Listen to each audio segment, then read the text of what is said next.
We've hit the call button. Oh, amazing. Hello and welcome to the Tough Girl podcast, which is all about motivating and inspiring you while increasing the amount of female role models in the media. I'm your host, Sarah Williams. So this episode is a little bit different because we are here at the Armchair Adventure Festival at Mount Ashcombe, and I'm sat on a stage with a very good-looking audience in front of me, all looking very happy and very smiley. They are sat on hay bales, and next to me on the armchair, we have an absolute legend, Tiffany Coates. Woo! Little round of applause, everyone. Thank you very much. Tiffany, I would love for you to introduce yourself. Tell everybody why you are sat here. Tell them just a little bit more about who you are and what you do. Okay, well, I'll make it short and snappy. I'm a motorbike traveller. I've been around the world a couple of times on my motorbike, having crossed every continent, some of them 2-3 times. And I just keep going back for more. There's always far horizons that I want to see, places that I'd love to explore, see the people, cross the mountain passes. I've even grown to love deserts, and for the average motorbike rider, you hate sand, I can tell you that. But now I just love that solitude and remoteness of deserts. So any sort of remote travel, and I'll take my motorbike there. So for the people who do like motorbikes, I have only once ridden a motorbike. It might have even been a moped. It was when I was at Vietnam. I was 18 and I was basically given instructions as in start, go, almost died crossing through the traffic. It was very, very dangerous. So as I'm not a motorcyclist, how would you describe the feeling of when you're out on a motorbike? Like, what does it make you feel like, and why should people try it? It has been described as a mental health therapy. Is get on your motorbike, you leave your troubles behind, you're riding along, you've got it is that cliche, the wind in your hair. Although, to be honest, you've got your hair tied up, because have you seen how knotted your hair gets if you don't tie it up? It's just you and the machine. You're on 2 wheels and you're just twisting through roads, up mountains, and it's fun. It is absolute fun. And when you're traveling as well, so you're going through different countries and you've got the ultimate freedom and independence. A motorbike can go just about anywhere.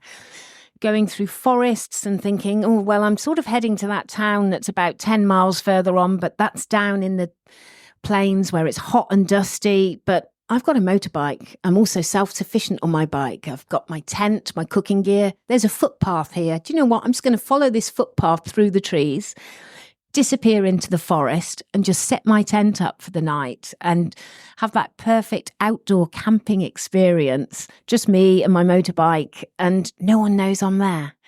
Just loving life on it. So I always want to take you back. Like, when did that start for you? When did you go on your first ride? What was that experience like? Okay, so that's a bit of an involved story in that I'm a bike traveller because I've always been a traveller. My dad was in the army and I grew up always moving. My brothers and sisters and I were all born in different places. We used to move every 2 years from one army camp to another. My first school was Cantonese kindergarten. We were stationed in Malaysia at the time. So it's always been natural to me to keep moving on. So I'd done a lot of backpacking, worked in quite a few different countries. And then one day said to my best friend, I said, I'm going to go to India next, I reckon. And she said, oh, India, I've never been. I'd like to go. Okay, yeah, let's go together. I was quite happy going on my own. But yeah, okay, yep, let's go together. And one of us, to be honest, it was probably Becky. She's always been more impetuous than me.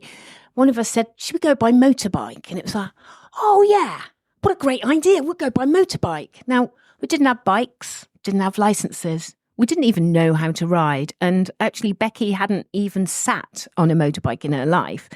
I used to go out with a guy who had one. So I'd been on the back a few times and I said, oh my God, it's just this incredible feeling of freedom. So on the strength of that, we went out, did 5 days intensive training on 125s. At the end of that, got our licenses.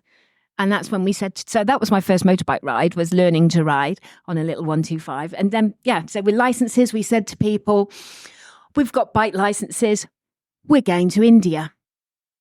And they were like, oh, okay. And so, that first opportunity to take that step on the journey towards getting to India was going and buying a secondhand bike. We ended up with a big BMW. This was over 20 years ago. These days, there's a lot more choice. You can buy lighter bikes, but we ended up with a quarter-ton 800cc BMW that was pretty big, pretty heavy, and we were on tiptoes to reach the ground. But within 2 months of getting that bike, we set off on it and we made it to India. And can I just ask, how old were you at this point? I was 29. Okay, so 29. In my head, I was thinking, oh my God, you're going to be 18 and waving like your license at your parents. So did your friends and family say anything? Did they have any worries or concerns? I don't know if it's a lack of concern, but everyone was just like, oh, well, okay, yeah, good luck. But did you have any fears though before taking on this challenge, on this journey? Anything that you were particularly concerned about?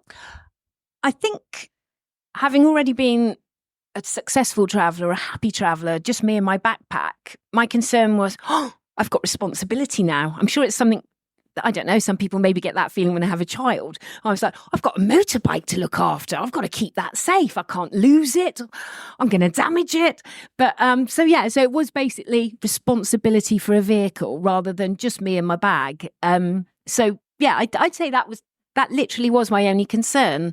I don't seem to get too worried about my personal safety. I'm just like, right, I've just got this motorbike and we've got to keep it in one piece.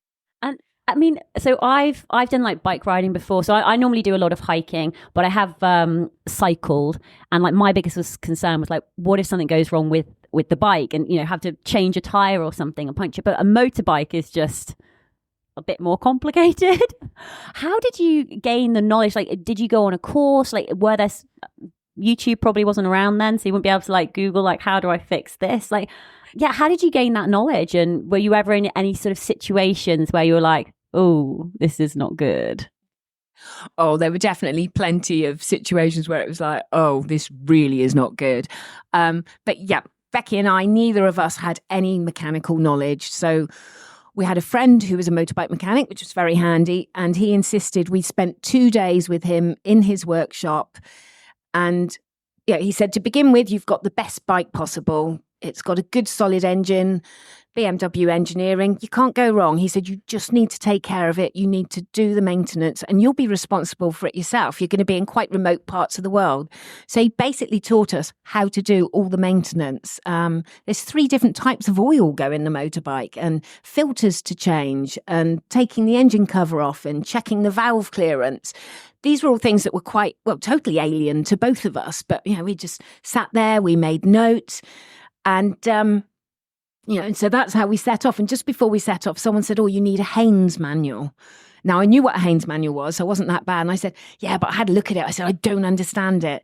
And we were given such good advice. Someone said, take it. Someone will understand it on your journey.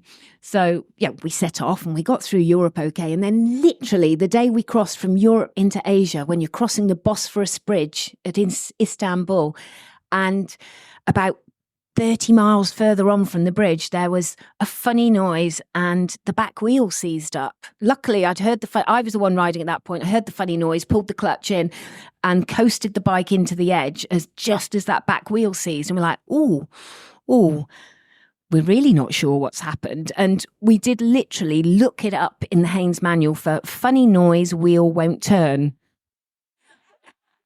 We're just like, oh my gosh, we can't find it. And then that's when you throw yourself onto the mercy of strangers. And there's, my goodness, I could probably talk for 2 hours about what happened on the back of that. But we did end up on the motorbike on the back of a pickup truck going back into Europe because we'd done the whole, yay, Asia, here we come. Oh, Europe again, same day, never mind. So yeah, I mean, you can get the knowledge and you can, that Haynes manual did save us. And you've just got to be prepared for things and just sort of think, right, what can we do now? And it is that whole thing of having to ask people for help and having to trust. I mean, there was a couple of words there, having to rely on strangers, trusting almost like other people to help you. And also you sort of said lack of care about your own sort of personal safety. But in terms of personal safety and you feeling confident when you're traveling, what are you doing to to sort of mitigate the risks, make you feel more confident when you're out there? And what advice would you have for other women as well who are wanting to take on sort of solo motorcycle trips?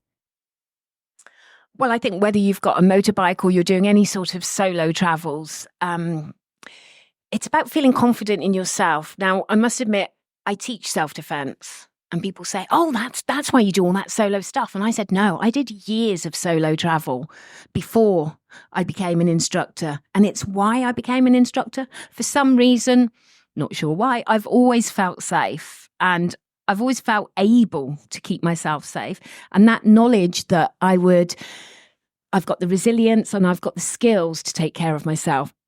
So I would recommend people do some sort of self-defense workshop, course, whatever it is.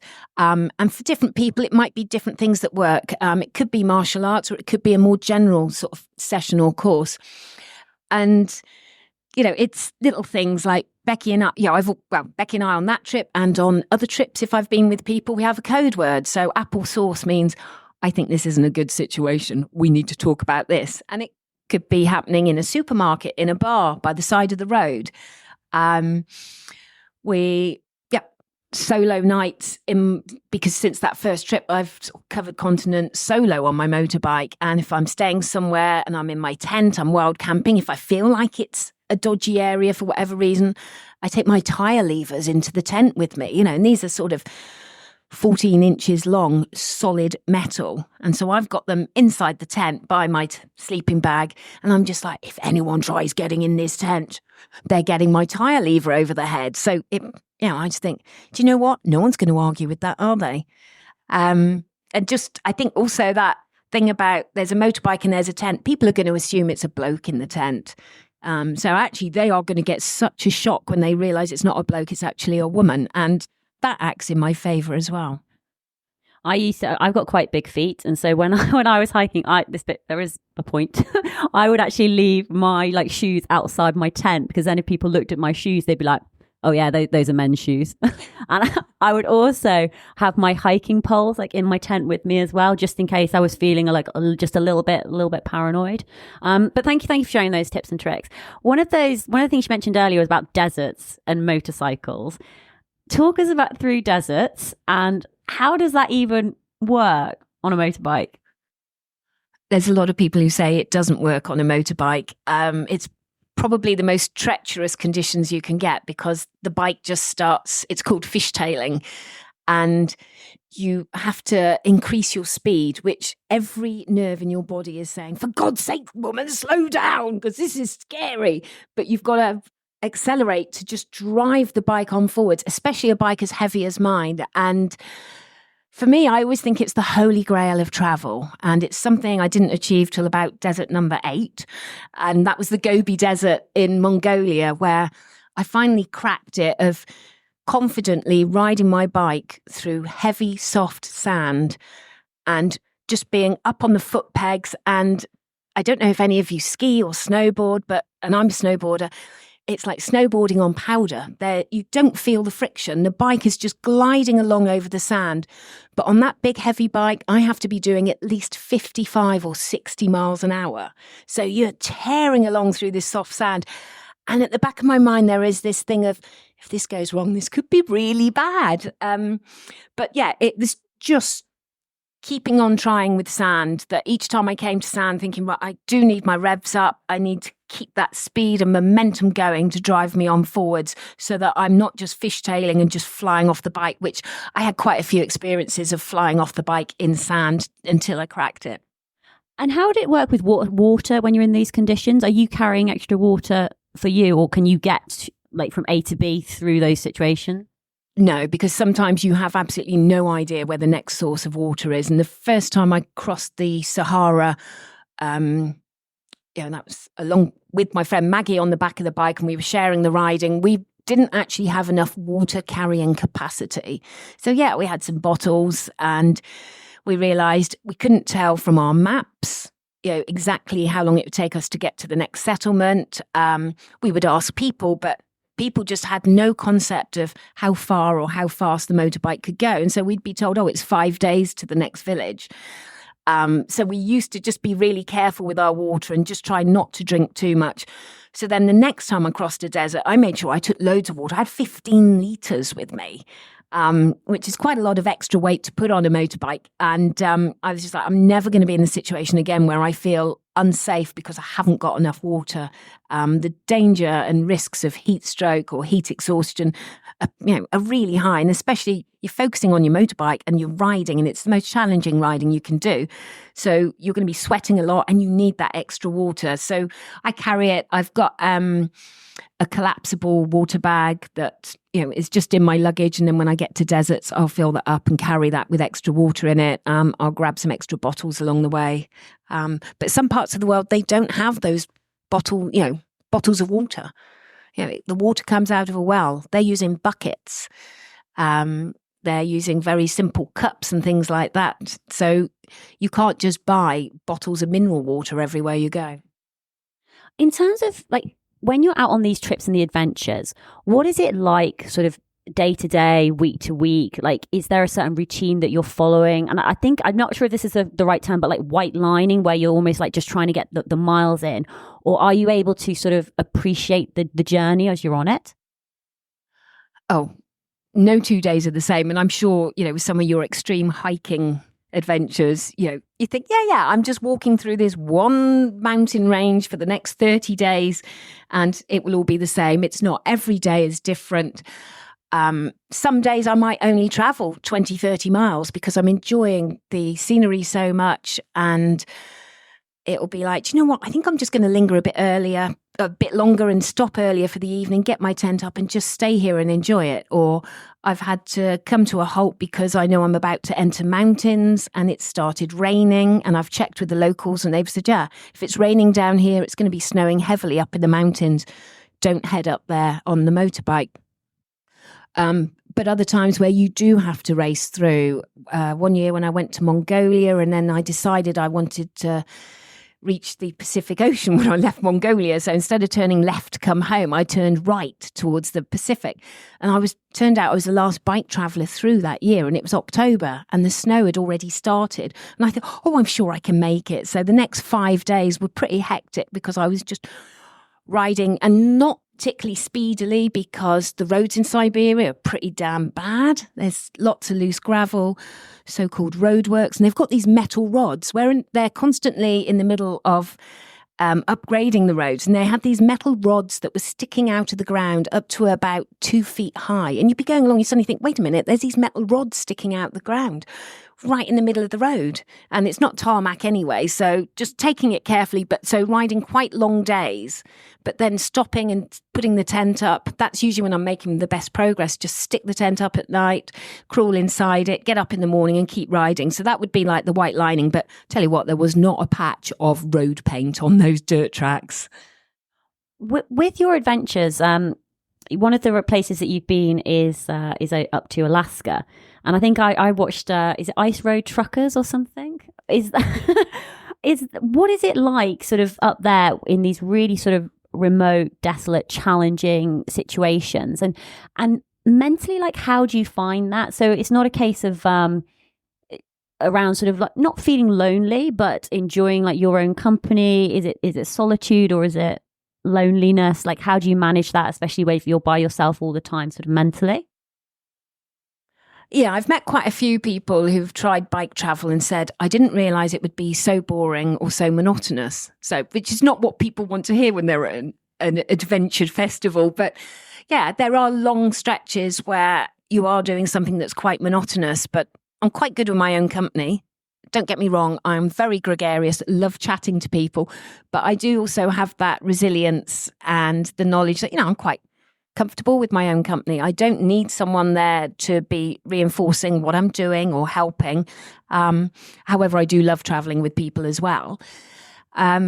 So, yeah, it's a case of sort of sitting there, enjoying the ride, enjoying the scenery around me. I sing an awful lot to myself.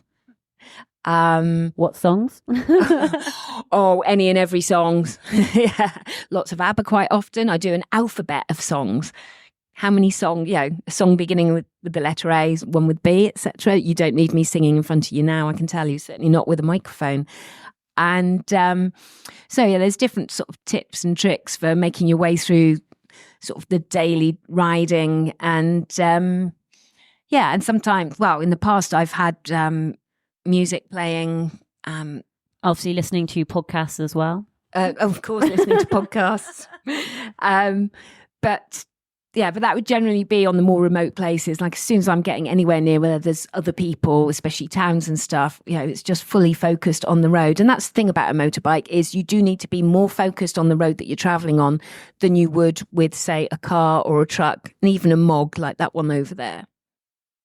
One of there was a question at the last talk that we were at, which was around sort of money, which is a great question because doing all these travels and adventures and challenges, it does cost money at the end of the day, even being like out on the road. How do you fund your lifestyle? What does that look like? I'd say that's probably one of the most often asked questions of someone who does long distance travels. And, you know, I've had people say to me, oh, how on earth, you know, how do you afford it? I can't afford it. You know, I couldn't go off for 6 months. And I say, have you got a car? And they'll say, yeah. And I say, what's your car worth? And they'll say £17,000. And I said, I've never had a car in my life. £17,000 I've saved straight off. I live quite frugally. I've got my motorbike. I live in a shared house. I'm quite happy living like that. And then when I travel, I've got the money to go traveling. I travel frugally as well. I don't have expensive tastes. I don't need to stay in smart hotels. It doesn't suit everyone. I think we all are individuals. We all have our own ways that we want to travel. And for me, I tend to be able to keep traveling for as long as the money lasts. So I just make sure the money will last as long as possible. Would you like to share a little bit more about your role as a tour guide and how that works? Okay, so quite a few years ago now, I got approached by a bike tour company who said, oh, Tiffany, you know, we've heard about you and your travels. You've got so much experience now. We'd love it if you would come and be a tour guide for us, you know, get paid to ride motorbikes across exotic countries. I said, no. Right. I'd just come back from a long trip overseas, 14 months solo through the Americas. And I was just like, actually, no, I don't fancy going away for a while. And I certainly don't fancy being responsible for a group. And they were like, oh, okay. People don't usually turn those jobs down. But then a few years went by, I'd done some more travels and I started thinking, oh, I wonder what that would be like. I think, you know, it's something I feel ready for. So I got in touch and they said, oh, great. Yeah, here you go. Can you go with this group?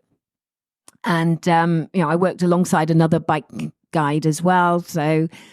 And I just took to it like a duck to water. Well, in fact, I'm more like a mother hen with her chicks. And I'm just like, right, okay, I've got my 5 riders over there and there's another 2 gone up ahead into the mountains. I absolutely love it. It is a dream come true. I'm responsible for a group. I'm responsible to keep these people alive and happy on their trip of a lifetime. And it might be 3 weeks around Chile, Bolivia, and southern Peru, or it could be 3 months from London to Bangkok, 13,000 miles. Just sharing that passion for travel, and particularly bike travel, and just seeing people as they gradually get into the whole groove of just being on a motorbike, enjoying your surroundings, enjoying your riding, all these new experiences, the scenery, the culture, the food, and just spreading that love of adventure travel. Do you still have a bucket list of places that you want to go to or that you haven't visited yet? Bottomless bucket. There's always places to go. Yeah. So, again, that's a question I get asked and I'm just like, oh my goodness, yes. So, for example, in 10 days' time, I'm flying out to Guyana in South America. And I'm going to be spending about 6 to 8 weeks traveling through Guyana, Suriname and French Guyana. And most people have no idea where they are, but they are it's a former British colony, Dutch colony and French colony. And they're in the northeast corner of South America. So just above Brazil, next to Venezuela, pretty remote places to get to. And once you get there, very few roads. The infrastructure is extremely limited. There's a lot of travel using rivers. It's coastal, mosquito-ridden, very humid, but there's jungles and adventure to be explored. So that's next on the bucket list. That sounds absolutely incredible. Are you taking a group there, or is this a solo trip? Oh, this is just for fun. This is just me. Yeah. So how did you discover this place or hear about it? And like, is this just through the grapevine of chatting with other people? Well, no, I've been to South America quite a few times, and I've been really close to the border between Venezuela and Guyana, but I was several hundred miles away from a border crossing. I mean, we take borders for granted, living here in the UK and traveling into Europe. But actually, there's some countries that will share a very long border, and it could be 1,000 miles, and there might only be one border crossing. So, there it was on my map of South America, sort of these countries, and they were coloured. I always remember orange, yellow, and green. And I thought, oh, yes, I must pop across there, but didn't manage it on that first big trip. So it's always been there at the back of my mind. And I've travelled in all the other countries in South America, and it's like, I must get around to those ones one day. So here we are, about to head off there. Fantastic. One of the things I love hearing about is, those like the magical moments. So, sometimes maybe when you're sat at home and you have almost like a little flashback and you're just like, oh, do you remember when I was there? Or maybe it was meeting a person. What's one of those memories that you have that just brings you joy, makes you happy, and just think, yeah, this is why I do this? Oh, yeah, there's so many. But as you said that, for some reason, the Bonneville Salt Flats in Utah, in America, that suddenly came into my head. And I actually sort of got had a bit of a trouble there because my motorbike fell over. And I was on my own in the middle of the salt flat, and I shouldn't have been out there on my own probably. And but there was a full moon, and I managed to get my bike up right. I had to remove my fuel tank to do it and my boxes. But just being camped out there, nobody knew I was there, out in the middle of nowhere. And if you've never been to a salt flat, you haven't lived. Bolivia has the largest one in the world, the Salar de Uyuni, which is just absolutely stupendous. And the Bonneville Salt Flats, again, just this pure white landscape with no features, just stretching away in all directions and no one around. And I just had an amazing night there, having got over the panic of having dropped my bike in the middle of it. To be fair to me, it fell over on its own. As I just set up a selfie shot, went back to sit by the bike, get a shot with the full moon in the background, me on the ground, motorbike. And the photos actually capture it. I'm sat there and suddenly I'm going, as the bike topples over. And I'm like, oh no. But it's right. And it's because it was soft clay under the salt that it was really difficult to pick it up because it embedded into the clay. And the bike is 1/4 of a ton. But yeah, once I got it up right and I had my tent set up and the campfire going, and it was just pure bliss, the silence and just the knowledge, you're the only one out there at that point. When you mentioned Bolivia and the salt flats, I was just thinking, like the altitude of Bolivia and how high it is. And what's it like riding in the mountains through like high passes? Does altitude affect you at that level? Does it make it harder? Like, what are those challenges like? And I've been to really extreme altitudes, over 5,000 meters on my motorbike. Yes, it affects the bike. If you've got a fuel injected motorbike, which most modern ones are, it's not quite as noticeable, but my bike's old enough to have carburetors. So it does start spluttering and I have to do some adjustments to the needles. And then you find yourself, you're also spluttering. Extreme altitude does some strange things to you. You don't sleep well at night. I would wake up with my heart just absolutely thumping away and my body saying, where the hell's all the oxygen? Hallucinatory dreams, nosebleeds. I'm not selling this, am I? Headaches because you just haven't got enough oxygen. But the beauty of the mountains, and gradually you acclimatize.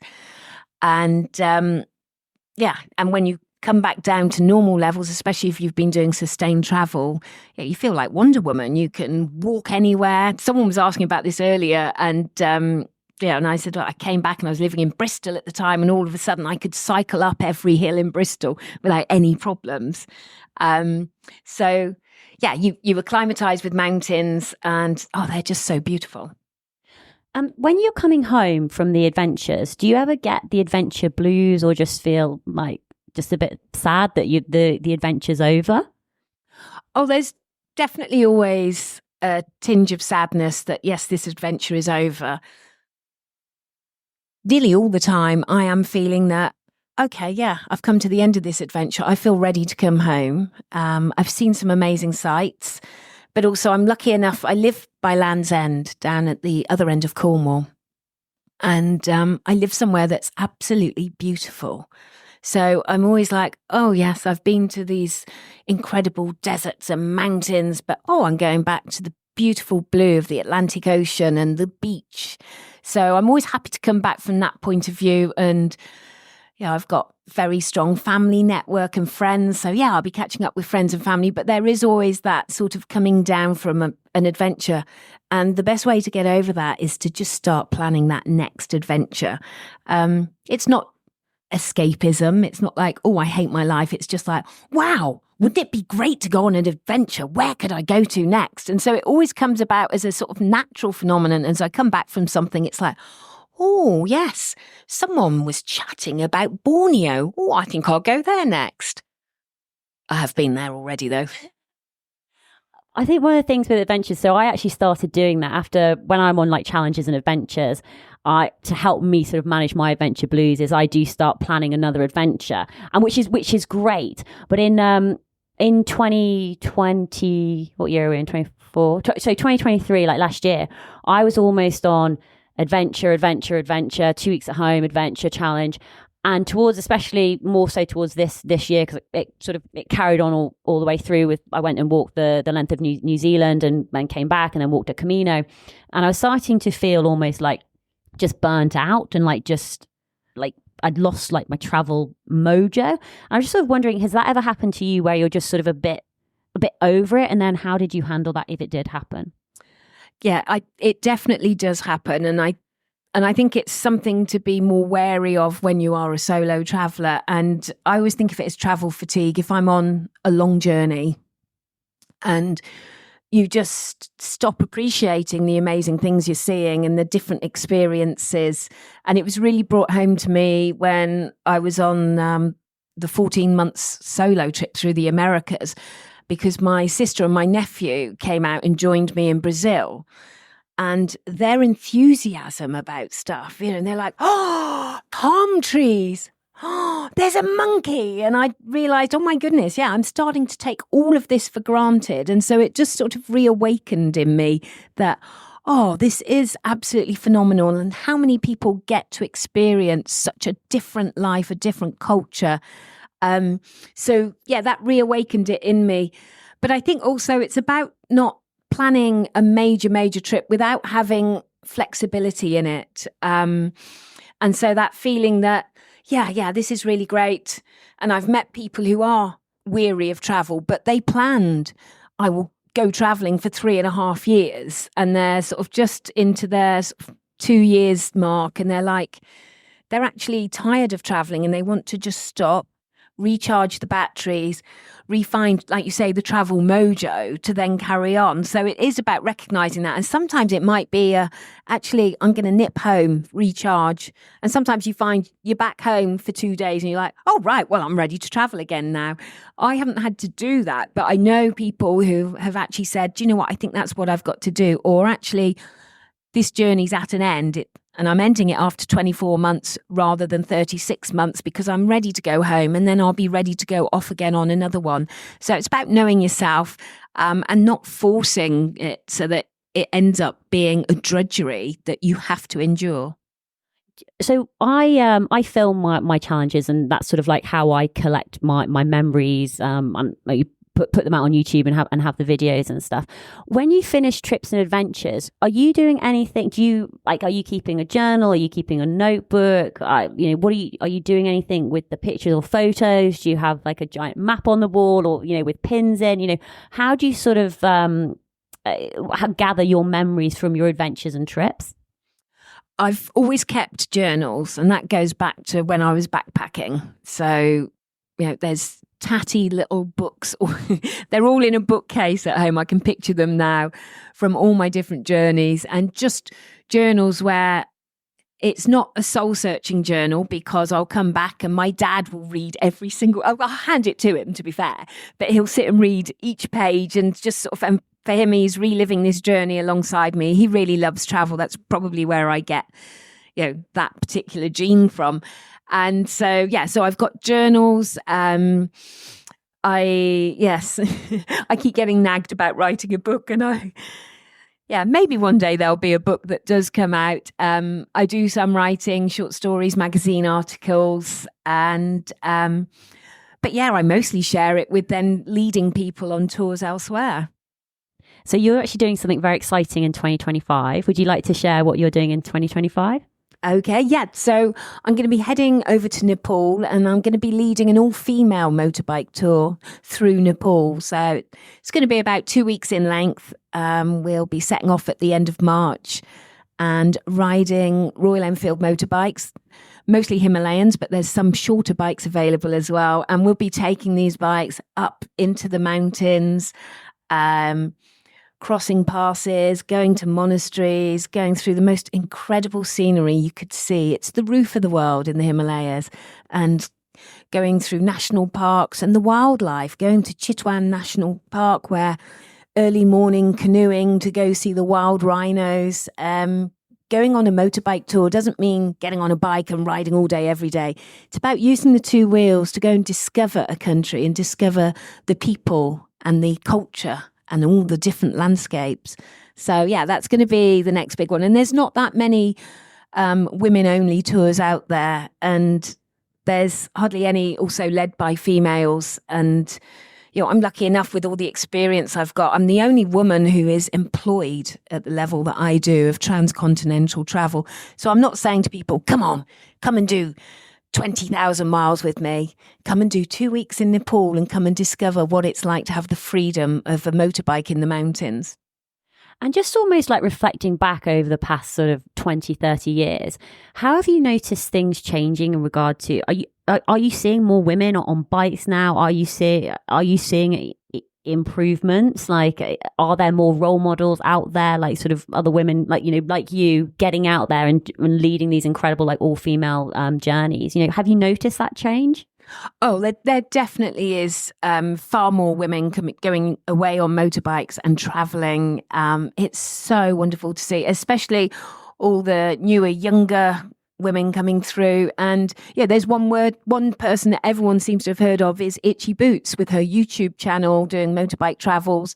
It's brilliant to see, because breaking those stereotypes of you don't need to be Ewan McGregor or Charlie Boorman to get on a motorbike and travel. And some of us were doing it before them and still riding and doing the adventures on two wheels. So anything that inspires people, I've met quite a few here through coming to this event over the years, and just saying, oh, this is great. And what I really like is the sisterhood there is when you meet up with other women who travel on motorbikes, particularly those who travel solo, and just those shared experiences and the adventures we have as well. I think you're more open to things happening when you are on your own, because people are more likely to approach you and offer hospitality. And that's sometimes some of the best memories from a trip.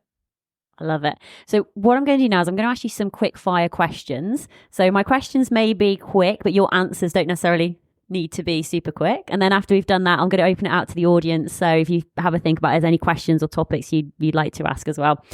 Are you a morning or evening person? Morning. What time is your alarm set?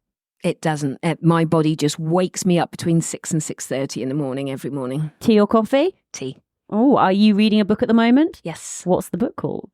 It's called Heavens, and I've only just started it, and it looks very intriguing. And I don't know who wrote it. It's a book I picked to come away with this weekend because it's not very thick, and when you're riding a motorbike, space is at a premium. How many motorbikes do you have? One. It's the only vehicle I've ever owned. So it's Thelma, the BMW that was bought all those years ago for the trip to India. So I've never had a car. And as you heard, I never had a small motorbike either, which is what most people do. They go and get small motorbikes and gradually learn how to ride properly. This was just like, right, 5 days on a hired bike at the motorbike school and then boom, ride that BMW around the world. And it's called Thelma. Yes, yes. From Thelma and Louise? Yes, so a bit of a mixture. When Becky and I bought the bike and we said, right, it definitely needs a name. This is a character in our journey and it's going to be an all-female endeavour. So it needs a female name. Now, we don't want anything sort of, a bit racy like Roxy or anything. We thought, we need an old lady's name. And we came up with Thelma and we both love that. And it's a road movie about two women. Okay, forget the ending. That's not so good. But, it's a really good film. Favourite country to travel to? Oh, that is so hard. Evil question. Yeah. It's like asking someone about their favourite child. Okay, then. Yeah. So each region has a country that I've thought, that was my favourite country in that region. So Central America is Guatemala. South America is Bolivia. In Africa, that's so hard. Uganda or Madagascar. Central Asia is Kyrgyzstan. And Southern Asia was Pakistan. What about Europe? I'm not very good on Europe. Oh my God, all my European friends will be like, yeah, which country is she going to go for? It would definitely be something mountainous. I think going down through Slovenia. And in terms of like food and nutrition, what's your favourite food, favourite like cuisine? Because you must have had some great minute meals. Oh, yeah. I've had some really amazing meals and also some really bad meals. I'm vegetarian, which does restrict what I can eat. But I love Indian food and I absolutely could live off Indian food. So, people say curry 3 times a day. And I say, you'd be surprised at the range you can get over there. So, yeah, absolutely Indian food every time. Favourite piece of gear? Well, I have to say my helmet because that's what keeps me safe. Is that a particular brand or? I use Shui helmets and it's a flip-up one, so it makes it so much easier for communicating when I've pulled up somewhere and I'm a bit lost or just asking someone, get the helmet open and makes the communication so much easier. Favourite song? I think It Must Be Love by Madness. Would you like to sing it? No. I'm just joking. Is there any... do you have any pets? Okay, by default there are 2 cats in the house, so does that count as pets? So yeah, there's 2 cats in the house. They were my brother's cats and they had to come and stay temporarily, and 6 years later they're still in the house. They're really lovely. I'm not a cat person though, I am a dog person. Would you ever take a dog on a motorbike with you? I can really see that happening at some point. Yeah, a lot of people do. Cute, wouldn't it? Any questions from the amazing audience? Yeah, if you tell me, and then I'll speak into the microphone. Say it loud so everyone can hear. Yeah. So you talked about you've gone around the world. You're born from here to India, but you're saying that you're going over to South America. How do you get the bike to South America if you're not on your side? So the question is, how do you get the bike over to South America if you're not riding the bike there? Okay, so that is one of the amazing things about living in Europe, even if we are Brexit these days, is you can ride just about anywhere in the world without having to ship your bike. So, for example, when I went to Japan, it was 2 ferries and a lot of riding. I've ridden home from Cape Town, and again, that was a lot of riding, and I took a ferry across the Mediterranean and then a ferry across the Channel. But the Americas and Australia are the continents that you need to ship to. And shipping can be the biggest headache for travellers. I mostly, from a budget and frugal point of view, I mostly send my bike by boat. So literally sea shipping. I have also flown it before now. So yeah, you'll find a shipping company. In fact, Moto Freight, who are here at the Armchair Adventure Festival, they've got so much knowledge about shipping motorbikes anywhere in the world. So when I first took my motorbike into the Americas, I flew it. In fact, it flew on the plane I was on. Yeah. Cool. That's really Isn't that really cool? So I flew into Vancouver Airport, thought, my motorbike's on this same plane. And went through immigration, customs, went round to pick it up. And I said, I've come for the motorbike. They said, what motorbike? And actually the pilot had refused to let my bike on board. So it turned into a bit of a nightmare. And it took several days before we then it did arrive in Vancouver. So yeah, sometimes it works, sometimes it doesn't work so much. And that's the thing about shipping, is you've just got to be ready for things to maybe not go according to plan and just go with the flow. And just a bit of a random question. You've got obviously like a license here to ride a motorcycle. Does that work? You need an international license in other countries, or they just accept your UK one? It's very rare that you get asked for one, but yes, in theory, you carry it. They're called IDP, International Driving Permit. And it's actually quite complicated because there's 3 different ones. But yeah, you just go down to, well, it used to be go down to the post office. They've now finally changed it to being online, that you apply for one, and it's got multiple languages listed in it, and it will say very clearly what you're allowed to drive or ride. So whether that could be anything from a car to a motorbike to a 10-ton truck. So you have an international license. Also, sorry, that was just a interesting question for me. Any other questions from the audience? Yes, Abby, you tell me what it is. I'm curious to know, since you've been riding for so long, and how technology has changed. Obviously, a lot of us just default to Google Maps to navigate, and I know you can use it internationally. But do you find, when it comes to navigating or planning a trip, something open to spontaneity, that you have to sometimes put parameters on the quote-unquote easy route of just Google searching something? Or do you use the internet much to plan ahead? I'm just curious to know if you have to fight any balance in that sense. Finding balance with regards to technology and Google Maps and planning. And did you say taking the easy route or not taking the easy route? Yeah, just talk to us about navigation while you're out there. Is it Google Maps? Well, I've never had a GPS. Even now, no GPS. No GPS.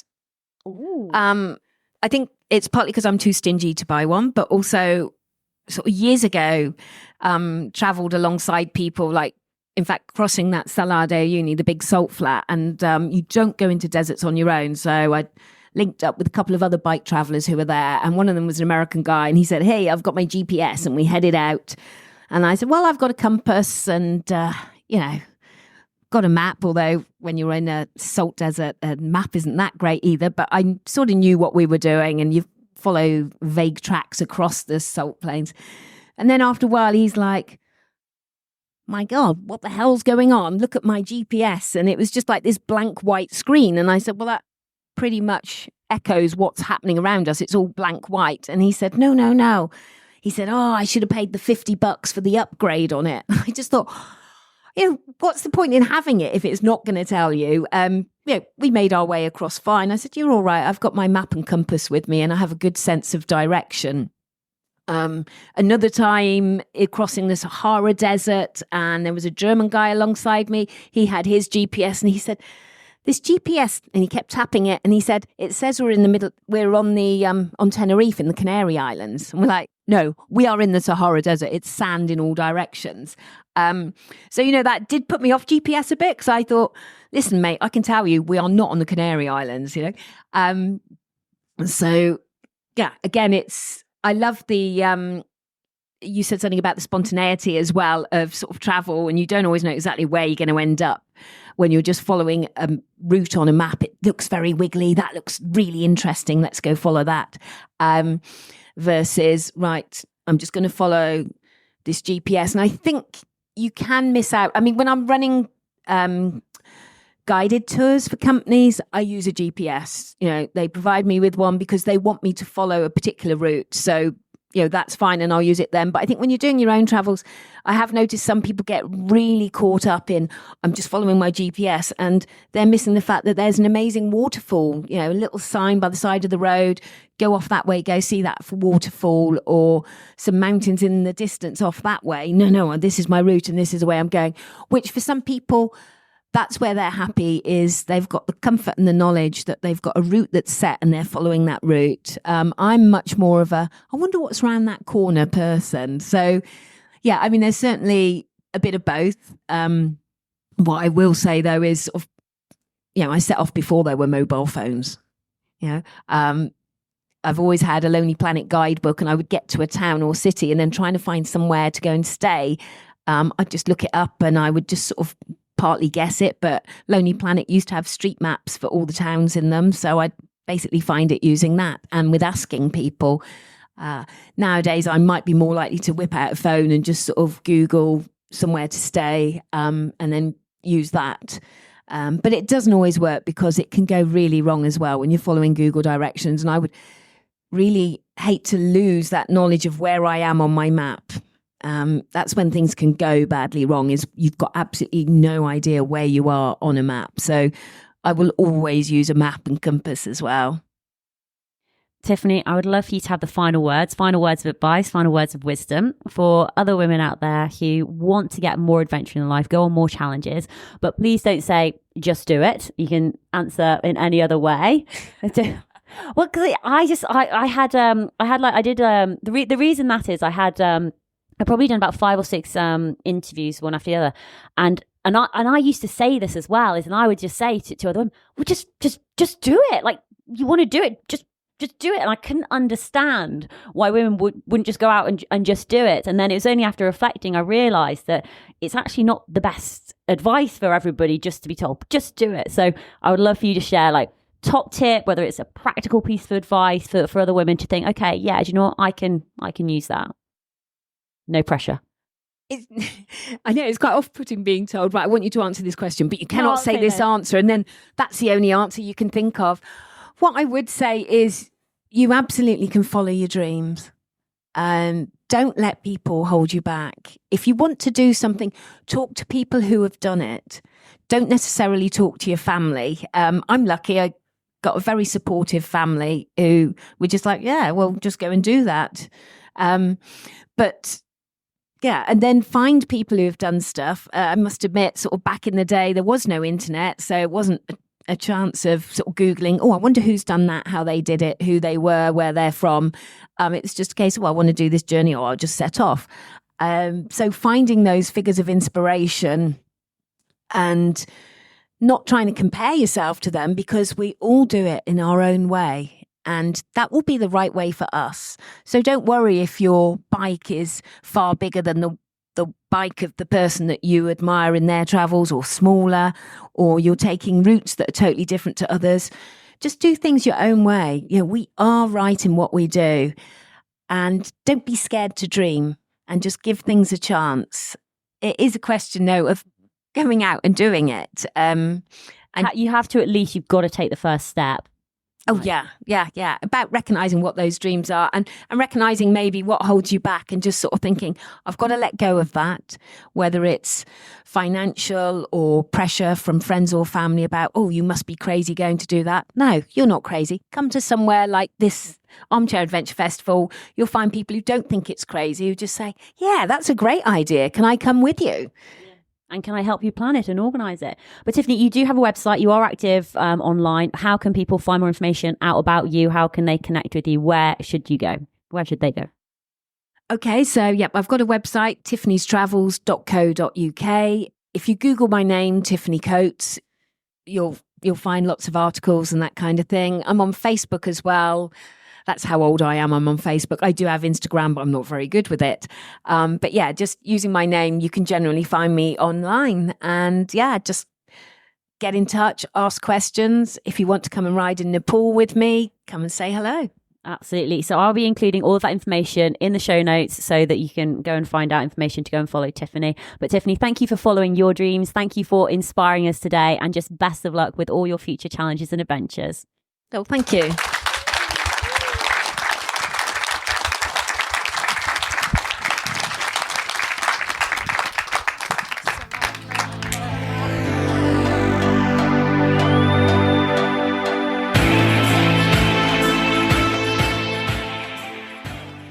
Hey Tribe, I really hope you enjoyed that live recording from the Armchair Adventure Festival with Tiffany Coates. What an absolute inspiration. So we have spoken to Tiffany before. Tiffany came on the Tough Girl podcast back on March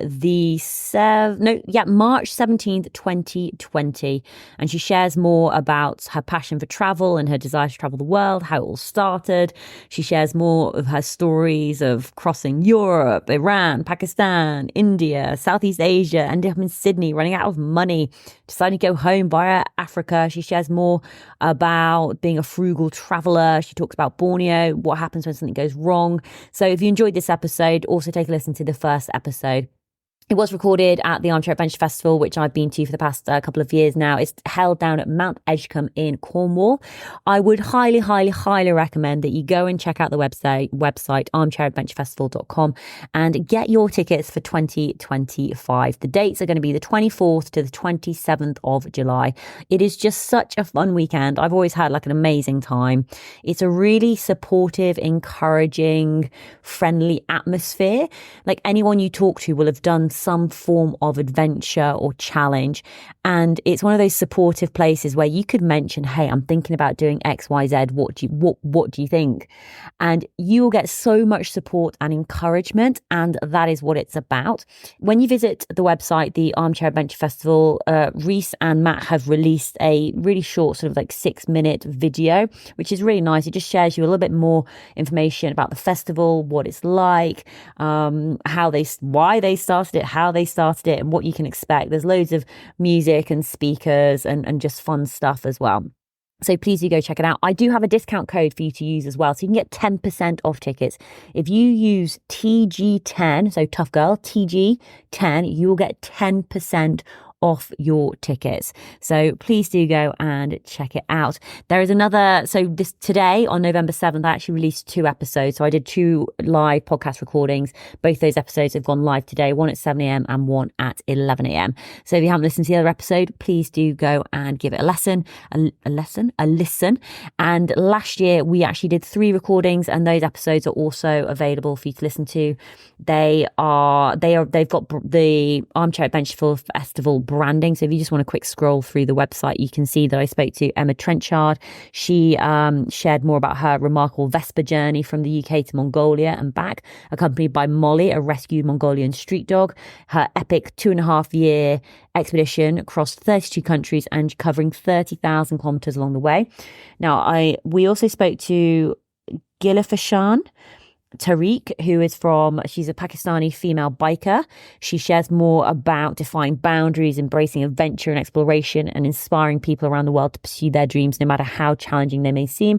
And we also spoke with Vanessa Ruck, aka the girl on a bike, from adversity to adventure on 2 wheels. I do find doing live podcast recordings very strange compared to how I normally record, because I'm at home in my bed. I haven't edited this one at all, so it's just it is what it is. So I hope you enjoy listening to those live recordings. Thank you so much for supporting the Tough Girl podcast. If you'd like to learn more about myself and my adventures, then please visit toughgirlchallenges.com. That's where you can find all of the information about the incredible women who've been on the Tough Girl podcast to share more of their story. All that's left for me to say is, wherever you are, whatever you are doing, give it your all, give it 110%, get after it, go for it, believe in yourself, because I believe in you. Take care, lots of love, and I'll speak to you soon. Bye.